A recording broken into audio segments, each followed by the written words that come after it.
My name is Stefana Johnson, and I'm one of the members of the development team, but now the director of clinical training. And we've got Brian Livesey on as well. So, Dr. Brian, you can introduce yourself. Oh, you're muted, by the way. I always do that. It's better to be muted than not muted. Okay, so I'm Brian, Dr. Brian Livesey. I hold the psychology position. I worked on the development of CMI as a therapy, and now my ventures include everything that's research focused. So we're really excited to have folks here and to share more about CMI and what we're doing with it. Yeah. And so the number one question is, what is CMI? And you may have already known Julia's name. I call her our designated adult because she keeps us in check. You can say hi, Julia. Hi, everyone. I'm Julia. I'm the Programs and Development Manager. I handle scheduling our trainings for CMI and just some other fun admin things. So, All the yeah, other messes we make. guys. So, what is CMI? So, critical memory integration is really a newer modality. However, it really has come from years of several of us looking for answers, looking for how do we put together the things that we know in a more streamlined, efficient way. Because I don't know how many of y'all practice and learn an intervention and you're like, oh, this is the best thing ever. And it works until it doesn't. And then you have questions about what happened because it was working so well here. And then it just seemed to go south, or I don't know what I'm doing wrong or what happened. So that was kind of some of the questions that we're driving, is how do we better understand and conceptualize, our approaches. And so first I want to start by defining critical memory, just because it's a newer term. It's really just based on CMI. And all that is we know that memories are experiences. There's different types of memories, right? We have some that are more long-term or short-term, or explicit or implicit. But anything that is critical is those moments that essentially turn out to be as reference points for how individuals function in the world, how they view themselves, how they view others, how they view relationships, everything from trust to safety. And so we define it by critical experiences that define development, attachment, survival, and formation and maintenance of relationships. So our reference points, and we know this through like our attachment work, when we do attachment assessments, how we experience the world really sets that template for how we view the world, how we interpret interactions. And even two people from the exact same family can have different attachment experiences, even though you have the same parents, right, with the same issues. So this is what makes us like very unique. This is also what makes it difficult for some individuals to pinpoint exactly what the root of some of their struggles are, because sometimes these experiences, sometimes they're traumatic, and we know those will definitely define even how the nervous system responds, right? But sometimes they're not traumatic. Sometimes it's these nuanced, these things that we picked up based off of our culture, based off of how we grew up, and they wouldn't quite qualify as trauma, right? But there's something within us and how we interpreted that then has dictated how we function in the world. And like, for example, me being Hispanic, Spanish was my first language. So in kindergarten, I didn't understand English at all. And the teacher, put me aside so that I could be with the Spanish speakers in the back so that they can interpret for me. Well, that's a good thing, right? That's a helpful thing. It's not a trauma. And yet my brain interpreted it as like the meaning of that. Why am I ostracized? I must not be good enough. And then the kids knew their ABCs and I didn't. I decided I must be dumb. So that moment, even though it was necessarily a trauma, it really defined how I interacted. I never did homework in school. I never tried. So I was always failing. I was always academically, I did very poorly. It wasn't until my adult years that I realized I actually can grasp things if I try. I just didn't try because this little moment in kindergarten, created this belief. And we all know about beliefs, but where do they come from, and um, how do we work with where this thing started, like that root? So that's really what we're doing with CMI, is we're integrating these critical memories. We're bringing them to awareness and connecting them with the rest of the story of our journey. So this can evoke strong feelings, beliefs, intuitions, emotions with very little input from the conscious mind.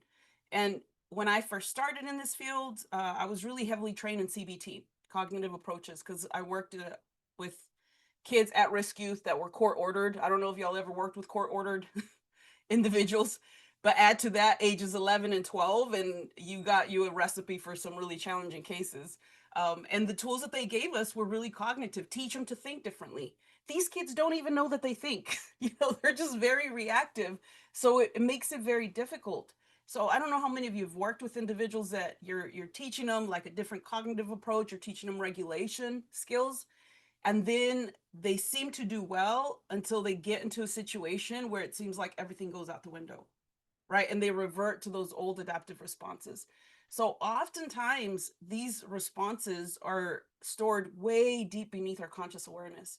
And that was part of the issue with addressing things from just like verbally discussion, right? You have to feel it. You have to follow that feeling. And so CMI is very somatic in the way that we're not looking for answers from here. We're discovering the answers that the body holds. And we know that memory can be stored in so many ways, not just in, a specific way. So when we talk about research, and there's difference between like research or like evidence-based, I guess I would call it evidence-based. I think that was the word that we had used, right? The base of evidence that we have based CMI on.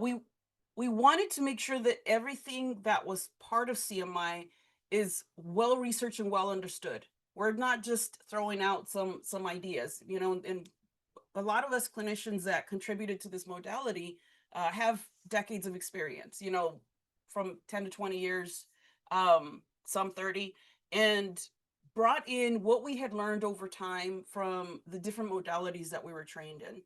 And so, I had somatic experiencing, ART, TFCBT, there's like multiple things in between that we wanted to see, like, what are the common threads? If we were to put them together, what are the things, like, what is this pattern ultimately of what is happening underneath that is leading to that change? And so everything that we have included is coming from well-researched and well-understood techniques and mechanisms. So for example, CMI has a mindfulness aspect to it because the entire journey is internal, right? And that does a couple of things. Number one, it brings awareness to the individual's experience. Number two, it gets us out of the way, because I don't know how many of y'all like feel like the stress to want to understand and explain things to an individual and it just doesn't make sense to you sometimes, or you feel stuck because you don't know why they keep doing this thing. It seemed like they really got it, and I don't know why they would go back to it when they seem to have gotten it. So when it's internal, it gets us out of the way, number one. Number two, it places them in the driver's seat, and their experience also brings that awareness that I do have these answers within. I can trust myself, teaching them where to look. As the clinician, we still provide support. We still, in CMI, we teach you to tune into things, indicators that this individual might need a little bit more support from the outside, and how to do that in a way that we're not disrupting their process, the natural process of connecting these memories.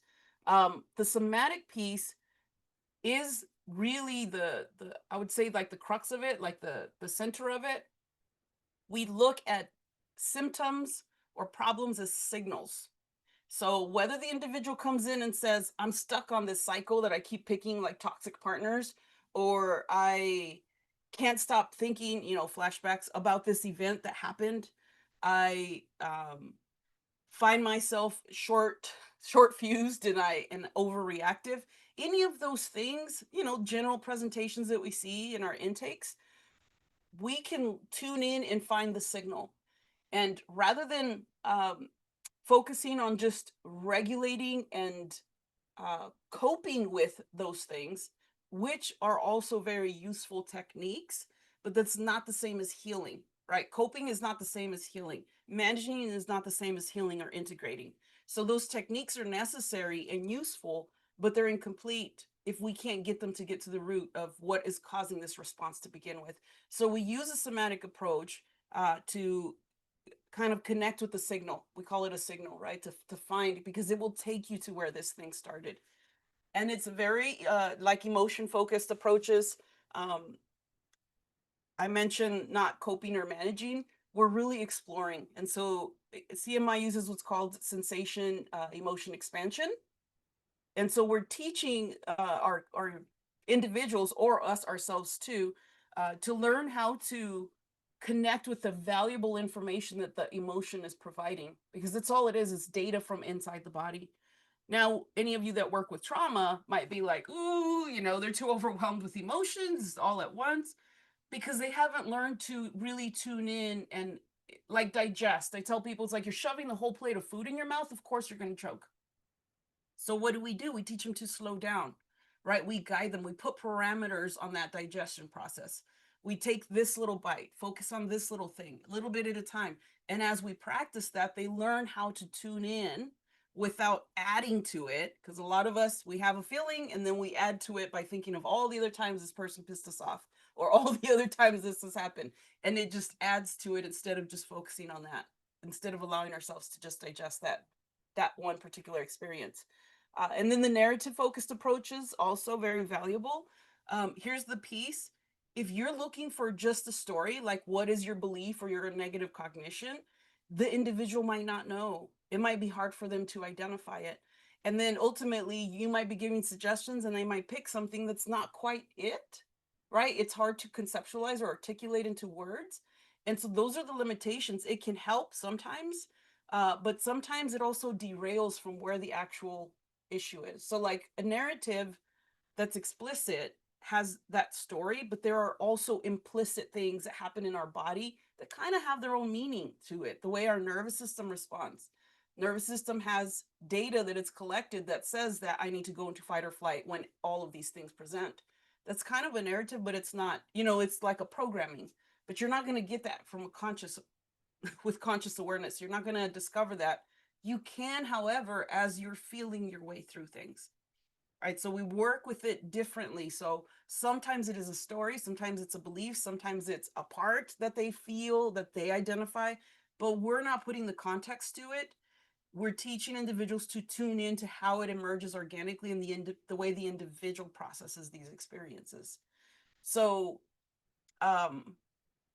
when you take CMI training, we hear a lot of clinicians say, oh, this sounds a lot like this approach, or it sounds a lot like this approach, and it sounds a lot like that, you know, multiple approaches, and it does, but it also sounds like all of them, because that's the way it was made to integrate all of these possibilities, right? Whether you're working with the image that's metaphorical for an implicit memory versus a narrative for an explicit memory that is actually, you know, they can verbalize or articulate.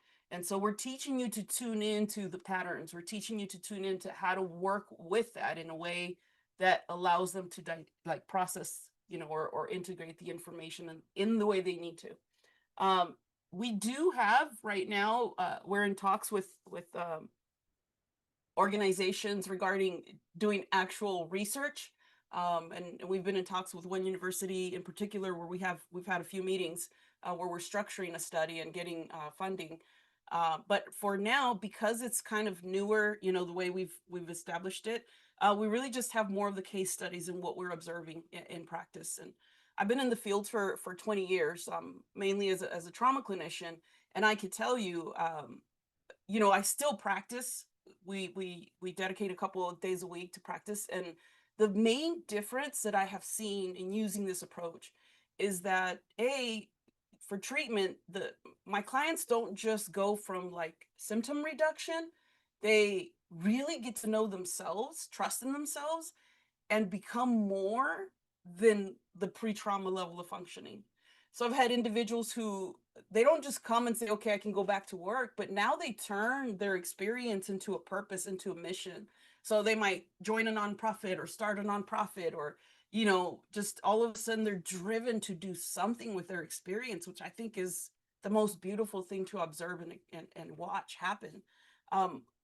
The clients go from coming to us, you know, for alleviation to instead they're exploring, they're moving towards the discomfort, they're making meaning on their own. the biggest shock I had was when an individual told me at the end of his time with me, he said, I actually welcome flashbacks now, which I thought I would never hear, right? Ever in our practice. And I asked him, like, please, like, tell me what you mean by that. He said, I know that it's going to be uncomfortable. He said, but I know it's going to give me more information. I'm going to learn something about myself.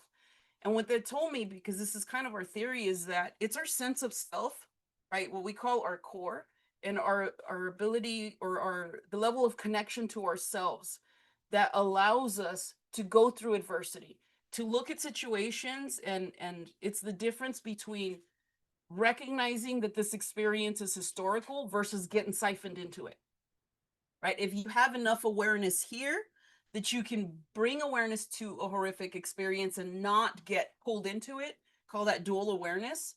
And that's what the therapist initially does, right? We anchor them in the present. But if a person can do that on their own, they become unstoppable, right? They don't keep collecting it there until it gets so full and they have to go find a therapist to process it with. They can do their own maintenance work, and that leads to a sense of agency, more empowerment, more clarity. And then you can pick your scary thing, right? You can find a thing that you really want to do in your career, and you might be terrified and feel confident that you can push through it anyway. That's where we mean by that it's not just about symptom management, right? It's really the overall wellness and this empowerment that occurs. So when we do integrate those experiences, because a lot of times these things are beneath our conscious awareness and we don't even know that they're driving our behavior. Like my example, once I went back to school, I did so well in college academically. You never would have convinced me of that as a kid, right? Because I didn't know I had the capacity for that. But after doing work, I mean, those are things that drove me to ask, well, if I could get straight A's in my master's program, what the heck happened in fourth grade when I had straight F's? That doesn't match. It doesn't match the trajectory. And so when you are able to connect these things and realize, oh, okay, back then I had this, and this I was navigating. So I didn't have any energy to focus on academics. I didn't have the support or the understanding. That's what we mean by integrating. When we have experiences that we're terrified and we shove them into the closet, and hopefully we hope to never think about again, they keep driving our behaviors from beneath our conscious awareness, and we don't even realize that that's where it's coming from. When we're able to connect, we know what information is coming from over there and what information is coming from the person in front of me. So in the other case, it would be this person in front of me raises their voice and now it's my abusive stepdad, right? That's what the brain is responding to. But if we have it integrated, you can recognize, oh, he kind of reminds me of my abusive stepdad, but this is my husband, or this is my cousin, or whatever it is, right? Or it's a police officer, or whatever. It's a different context. And that awareness, your ability to hold that awareness, which requires integration, means connection, places you in power, right? In control of your response, because it's not reactive anymore. You're aware, and maybe you experience a little bit of the anxiety about getting yelled at, but it doesn't go immediately to survival reaction. So you're able to more align with who I am. And now that impacts how we think about situations, the beliefs we hold about ourselves and others. It impacts what emotions emerge and to what level they emerge. It impacts our narratives, the stories we tell ourselves. All of these things that we tend to target individually are now influenced, right? From this root point, from this critical experience that has now been integrated and reconsolidated, saved in a different way, now impacts everything else differently. Whenever they're not integrated, this is when they can impact our thoughts, beliefs, how we view the world, how we view ourselves. And oftentimes our behavior won't be connected, won't be congruent. So as a kid, I had a lot of anger, there was a lot of trauma. And so I would be, I was always in trouble with a principal. And so I thought I was a bad kid. It's kind of how I was looked at, but it didn't feel congruent. I'm like, I'm not, but I didn't know how to prove it, right? So that's the work of connecting these things and making sense of it, so that I could tell, like, okay, this thing that is coming up comes from there. not from here and doing the work, even though we're not doing parts work, sometimes it emerges that way because metaphorically it makes sense to say that's my little self, right? I could tell her, you're okay, you're safe, I'm keeping you safe, and be present and respond differently. The work is changing these patterns, but once you've done this a few times, or individuals that have gone through it, it becomes automatic, right? It becomes like the way we function. And that process can go like instantaneously before those reactions kick in. So typically with approaches, at least the way I was taught, we were trying to outcompete, right? So with cognitive approaches, we would, I was taught to bring to awareness, right? The kids that I worked with, you're using this thinking error, identify your thinking error, and change the way you think. Sometimes with, so like with somatic approaches or some more management, emotions management, we teach them to regulate the nervous system. Again, these things are valuable. I'm not saying that it's not necessary. It's absolutely valuable and crucial for all people to have in their toolbox, but it's incomplete because when you have a critical experience that is not integrated, that is driving this behavior, it forever becomes this internal battle, right? Of trigger, manage, trigger, cope, right? Use your tools, use your tools. And you're trying to outcompete this deeper intelligence that can easily hijack your response. And so it works until the situation is bigger than, you know, what capacity you have. So like once that stress response crosses that threshold, that's when it feels like we get hijacked. So when we're getting to that root experience or that root memory, our responses become more congruent with what's happening in the now, and now not reacting from what happened back then. So we're essentially updating. We're updating those memory traces because they're really networks in our brain, right? That's what the information is stored, is a memory trace network. We're updating that. That's the process of memory reconsolidation, which occurs in many modalities and many different approaches. There's different ways of doing it. Just the way CMI is going is not limited to just images or narrative or cognitions or somatic, right? We're essentially here, and the client is the one that is, when we're tuning into them, they are the ones that are where the it's revealed what is that needs to be connected, what part is it that is missing or needs to be updated. So if anyone has maybe most of you are familiar with the term memory reconsolidation, but all that is the way our brain updates.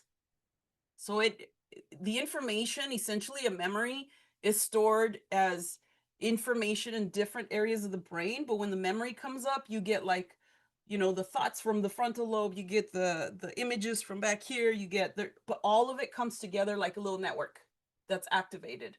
And that's how a memory works. Anytime it's activated, it's susceptible to change. Why? Because now I'm older, or I'm in a different state, you know, I'm in a different place than I was in my life back then, and I have a different angle on my experience. So when it is activated, it's going to add a little bit more information to it. And it makes memories very susceptible to change. They're constantly changing and evolving.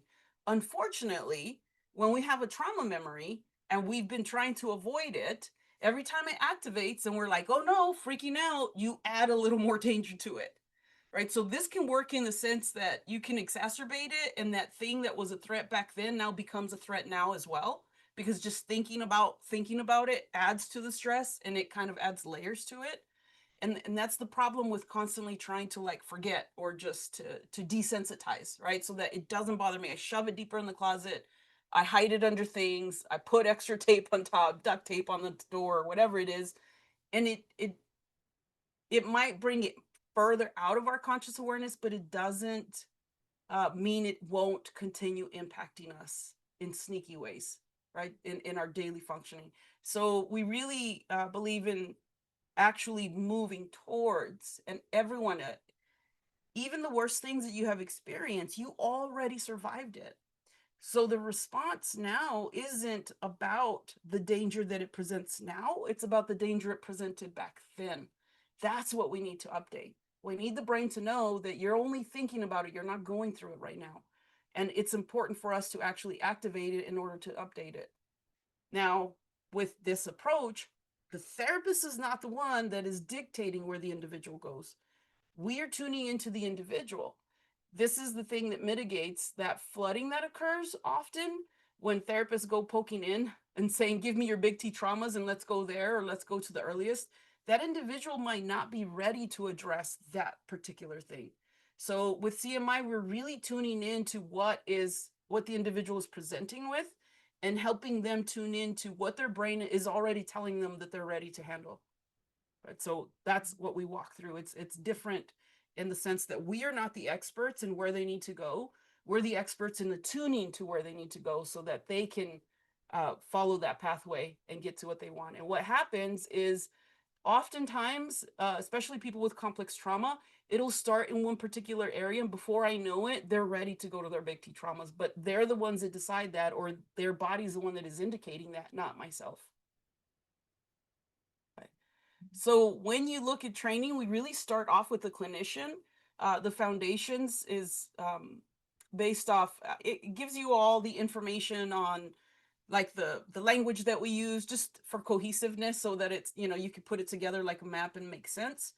For example, the library of experience. Each of us have a different library because our experiences are all different based from, how we grew up, our parents, or all of those things. But when a clinician has their own experiences that have not been connected, like I said, even from the depths of our subconscious mind, it still impacts how we perceive and how we interpret the world. So when you have a client that might present with something that's similar, or maybe just a hint of a smell of that thing that you have shoved in the back of a closet, it impacts how we interpret what they're going through, how we respond to it.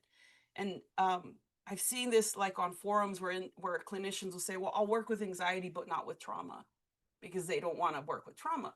Well, guess what? A lot of people with anxiety, it comes from trauma.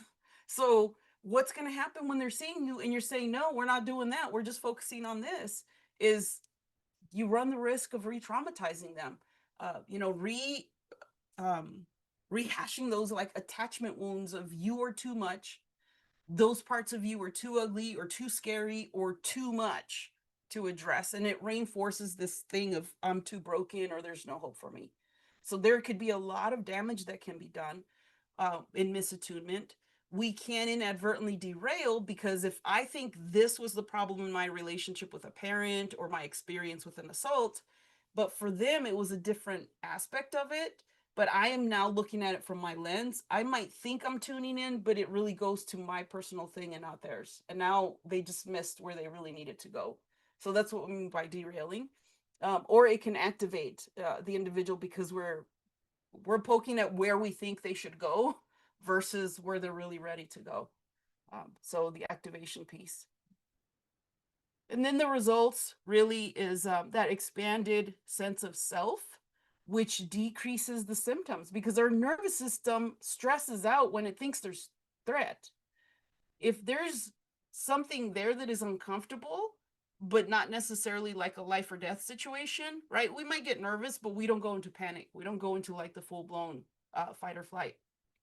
And that's the difference when you have an individual that says, they're having panic attacks, but they're in a safe place. There's nothing that's happening right now, but it'll come seemingly out of nowhere. There's a little stressor, or they freak out if they need to confront, like especially the people pleasers. I don't know how many of you all work with people pleasers, but when that appeasement is their adaptive response and we're trying to teach them boundaries, they cannot get their mouth to work. It shuts off. They go into the freeze response. Because when appeasement is related to adapting and surviving, this is a nervous system. You can't override this nervous system. You can't convince it or sweet talk it into changing because it thinks it's protecting you. It's protecting your life. So these are the incidents or the instances when you got to get to the root of why it's wired that way. So yeah, the impairment goes down, but more importantly, their sense of self, being able to trust themselves. I used to really struggle with individuals who had a lot of self-hatred, right?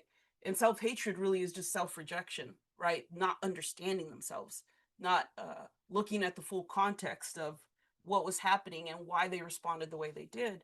And that is one of the biggest pieces that I saw naturally, not getting them to convince themselves, because sometimes approaches tell you to, well, do affirmations, put I love myself on the mirror. And the nervous system is like, BS, you don't. It because it's not your experience, or there's things that haven't been connected that you haven't fully accepted. And so when we work through these critical memories that have not been integrated and we integrate them, that's the one piece that I see also differently, is how they view themselves, how they perceive like their capacity, and it just really changes. It's beautiful to watch. It's amazing. So we'll talk about training registration because it's done into two parts. Part one is 2 days live online. So we really go into like the definitions, understanding the pattern, and then practicing kind of the first 3 phases of it. And you get to experience, your own experience with CMI internal. So you're not sharing details, but you'll be able to see how anything that you're looking for that you're like stuck on, you can explore. And then the second part is in person, and that's a clinical application. So by then you should have a basic understanding of the techniques and the theory behind it. And now we're learning how to apply it to different presentations, right? Like a client that comes in with depression versus one with anger management versus one that's maybe court ordered, or I actually have a DID client that has done amazing, amazing work with this, that I'm like shocked. Shocked at what is happening with the whole system and how they're showing up. So there's still a lot that we're discovering, but I could tell you this way of approaching has really shifted my way of showing up in session, my perception of what they're presenting, and especially my not feeling like I have to give them an answer, rather knowing that their body's talking to them, right? There is a signal in there, and all I need to do is teach them to tune in, and amazing things happen. It's beautiful. So I'm going to stop the sharing. Well, actually, I'll keep it on that slide, but I want to open it up for questions. I'll be sure to send you guys a follow-up email as well, which will include this contact information, more training information, some case study stuff, just so you have it. I don't want you to feel rushed to write any of this stuff down, so I'll send it over in an email. Did any of that make sense to you? Like, have you seen any of those things in your practice? Are there maybe a particular reason that you thought, well, maybe I want to attend this webinar and see what it's about? And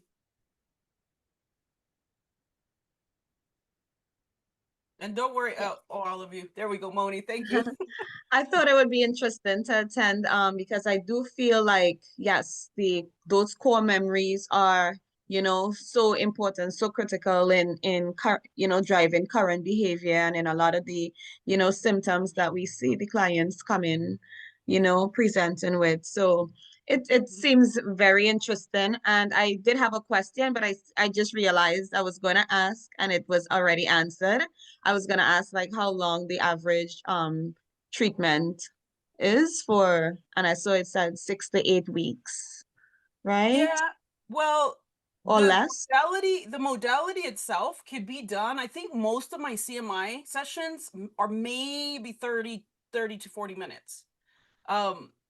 Depending on the circumstance, so like what we're addressing. So like yesterday I had an individual that actually was holding someone while they died and they bled out. So it was like a trauma that happened just 6 weeks ago, and they were having the active flashbacks. She was able to get to the end of it and be at ease, like rest. It took us maybe 20 minutes to get there of processing, right? That sensory motion aspect of it. Depending on the individual, where they are in their level of awareness, how much, like if there's complex trauma and they don't really have a lot of resources within or awareness within, there may be more supportive stuff we need to do before they're able to complete the whole process. But essentially, you go through the whole process pretty quickly. I've done it, some people in like 4 minutes, 5 minutes. And I've had a lot that have their first, we practice one even during the intake. We finish doing the treatment plan and signing stuff, and they get some answers to things, and then they're bought in. Depending on the individual, they might need some support the first couple times, 3-4 times, and then be like ready to do it on their own, ready to go and figure things out on their own. When you have complex trauma with like multiple, call it like multi-acronym disorder, you have every alphabet soup in the book, is definitely going to take a lot more time, a lot more trust building. Like I said, my DID client, I've worked with her for 5 years. Just shifted over to some of the CMI concepts in the last year or two. But the progress that I'm seeing with this has been just mind-boggling. I have other ones that are like on the cusp, but not quite where they have that many personalities. So it's more like a OSDD or with a complex trauma. But depending on there's multiple factors, because you do need to be able to connect with their nervous system. If their nervous system is not feeling at ease with yours, we've got to establish that first. So there's different factors that contribute. I could tell you more often than not, an individual can go through a CMI pretty quickly, within the beginning of their treatment. So I think the average might be that 6 to 8. I've had individuals that we do the intake and we do maybe a couple sessions in, and they're already taking off. They're like, I've got this. Thank you. That's all they needed. So it really depends. I think that's where we really need to do research, and then we'd have a better answer for that. Yeah. One more thing. Have you had like say a client who had, difficulty accessing that like root cause, that core memory?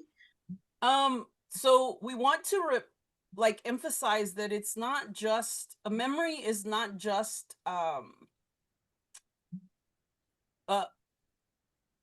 what do you call it? Like episodic, right? Like in Yeah. that occurred. Yeah. So oftentimes they still will get to an adaptive response that has become like your wiring essentially, and get to that piece. So sometimes there's different aspects, because it's not like you have one clean network, they're all kind of overlapping. So it might come up as either a metaphor, it might come up as a narrative, it might come up as like an explicit memory of something that happened, or a felt sense. So I don't know that is what I would call necessarily the root. Definitely a part of it, right? But right now it's all theory. There's no way of like proving something. But I can tell you that there are times, particularly with my very complex, like severe trauma cases, that we use the CMI approach, but all they can do is like kind of a little layer of allowing themselves to experience something, and then that's it, 10 seconds of it. I had a guy, I call him like my door shanker, because that's how bad his rages go. He like took a knife and shanked the door the last time he was activated, like knifed it. And so it's pretty extreme response. So anything that goes in the direction of anger, he gets very terrified that he's going to black out and over respond. So it's taken a long time to even, experience something in his body and then come back out. But even that is the pattern, because he learns that you can touch sadness and it's not going to kill you. And that's where we are now. He was able to touch sadness, grief. What was the other thing that came up? This week was a new one. I think it was longing or something. It was just a beautiful thing to watch that. It's a new experience for him, right? And then we're able to highlight the fact that you went there, it didn't go to anger or rage, you stayed in the state of curiosity, and you came back and you're present and you're okay. That's a new experience with that. And so that's a different way of conceptualizing it. So when you talk about, is there a root memory? Well, that's kind of right. His immediate response to rage or anger is also a programming, right? A way of responding. Did we break through that? Yes. Do we do that once? No, it's going to take some practice. You're building up those experiences to convince the nervous system it's safe to experience grief.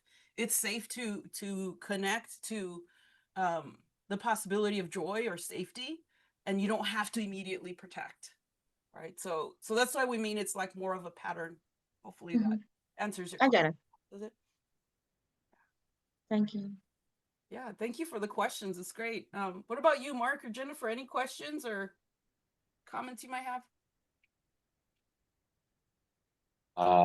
I'm good. I already am a specialist in attachment and dissociation, and so this language is, I'm not familiar with your organization, Arise Alliance, so I thought it's all interesting information. Yeah. Yeah, it's yeah, go ahead, Jennifer. Yeah, no, I really appreciate it. I'm trained in, I know you mentioned ART, and I'm trained in ART. So a lot of this sounds like some of the fundamentals of that have been really exciting to watch those develop and the research on that, because like when you were saying even just the length of treatment, my experience has been that I've had people come in and go through 3 sessions of ART and be doing phenomenal Yes. afterwards. And just the shift. I mean, I've been in the field for 30 years going, like, yeah, I got this trauma thing. We know what we're doing. And then you're like, and 3 sessions later, you're good to go. Not Yes. sure why I got a PhD. Thanks. But I love that. I love that approach, and sounds like this is sort of taking it to different levels, because I know that with ART we really did focus in on trauma, and it's expanding to some grief and more thematic things. But Yeah. it sounds like this is a next evolved step of that in some ways. So excited So to hear more I about it. actually Arise Alliance used to be Art International. So that Okay. was the nonprofit arm of art. So I was actually an ART trainer for 6 years. And I left the organization and joined Arise Alliance about 3 years ago. Because like you, I saw phenomenal outcomes, right? That was a big pivotal shift for me in what was possible, what humans were capable of. I think over time, particularly being in the trainer position, there were a lot of people that I trained like 500 clinicians nationwide total. And so I would get a lot of consultation calls, and I started noticing patterns in some of the, particularly with complex trauma, because what we were told is it's just more scenes. It's not just more scenes. It's a lot more complicated than just this specific thing. The other piece that I noticed is, okay, we saw fantastic improvement in flashbacks and nightmares, what you would call the trauma symptoms, but it didn't necessarily translate to a shift in their perception of self. And one example is I had a child that I treated with ART that had, early on childhood sexual abuse, and she certainly was able to resolve her nightmares, flashbacks, and that was fantastic. I mean, I worked with her when she was like 12 years old, 13 years old, but she came to me just last year, 19 now, and said, she's doing well because she grew up in foster care, has her own apartment, these things. But she said, Steph, I keep putting myself in situations where I get assaulted. So here she is. She has this person that's giving her the creeps. She knows they're giving her the creeps, but she can't help but, like, they invite her. She's like, why would I go to their house? Why would I have a drink with them when I know this doesn't feel comfortable? Like, what is wrong with me? And this is the place where, okay, we can talk about it cognitively, but it's not going to connect to an experience, to that wiring. And so when we did CMI, it revisited the very exact same things that we had desensitized and positized with ART. And the realization was her adaptive response was the appeasement. That's how she survived. When you're 5, you can't say no, you can't fight, you have no control. And this was the aspect that was missed in her, to bring it into her conscious awareness and integrate it, to make those connections so that she can consciously shift and change the way that wiring was. Right. So within that session, she was able to make those connections. And she only came, I think, maybe 2 more times, because she's like, I realize I need to set boundaries here, here, here. These people, I got to cut this fool out. I got to do, I mean, she just completely shifted, and started making those. She had already kicked a couple people out to the curb.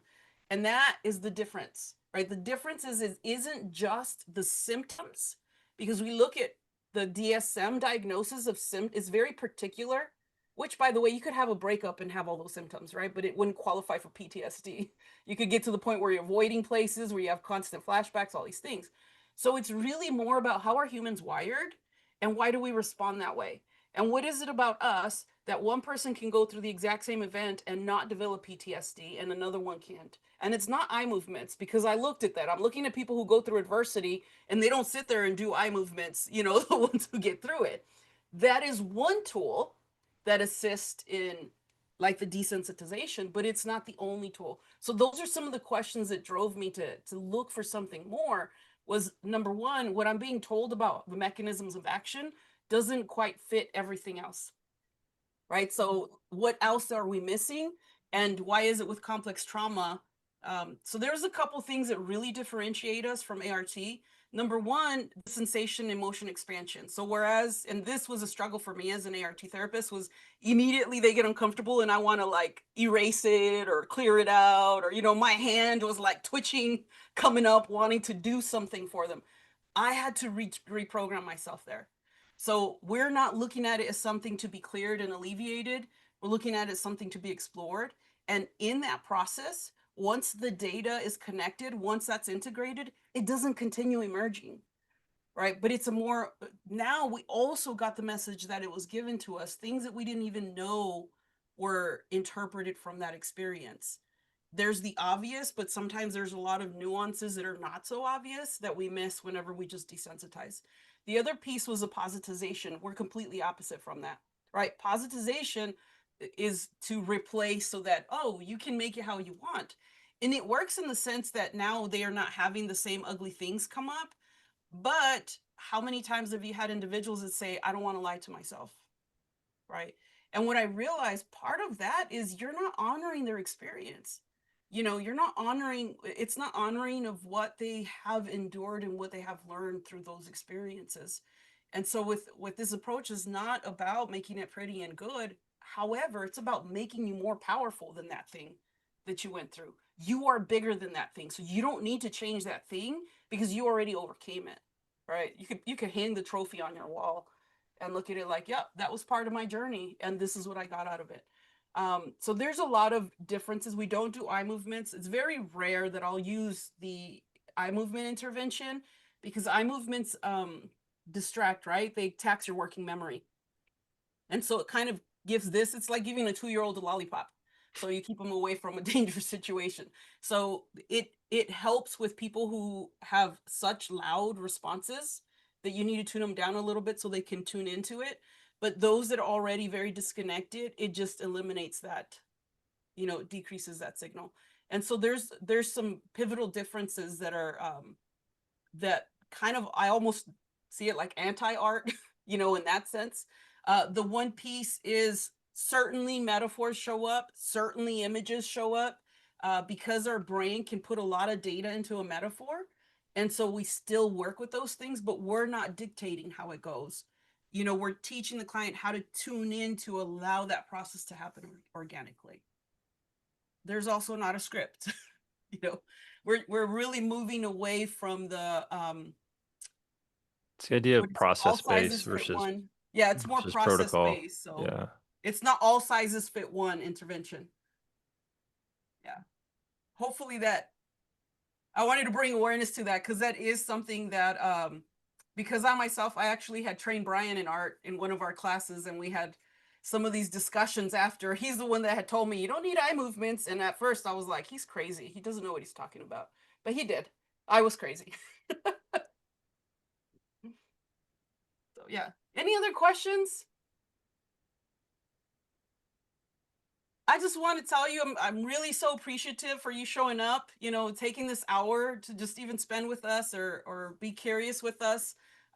It's just always an honor to connect with other professionals that bring so much wisdom and knowledge. And hopefully we can, you know, our goal is really to help our field continue to evolve, you know, continue to connect. So we appreciate you showing up. And Julia will follow up and send you guys an email. But you know, anything that comes up, feel free to email us, me or Brian. I think it's just our first name at, well, it's Dr. Brian, I think, at Arise Alliance, and mine's just a Stefana at Arise Alliance. So